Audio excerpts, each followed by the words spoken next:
Ka A to Z, FYI po sa mga gusto pang bumili ng paputok, paubos na ang ilang supplies nito gaya ng sawa at kwitis sa Bocaue, Bulacan. Ilang araw nga bago sumapit ang bagong taon. Patuloy kasi ang pagtaas ng demand kaya mabilis rin na nagkakaubusan ng supply. Ayon sa mga tindahan, naantala rin ang produksyon dahil sa mga nakaraang bagyo kaya limitado anila ang supply sa panahon kung kailan naman pinakamataas ang bilang ng mga bumibili.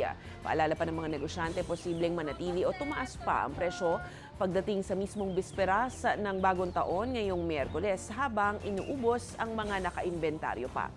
Bukas ng 24 na oras, 24/7 ang mga pwesto ng paputok sa Bocaue hanggang Miyerkules pero mas binibigyan na ng prioridad ang walk-in buyers. Patuloy naman ang seguridad ng pulisya at Bureau of Fire Protection sa palengke ng paputok kasama sa paalala ang paggamit ng mga alternatibong pang-iingay at pag-iwas sa mga illegal na paputok gaya ng Piccolo, 5-star at Plapla.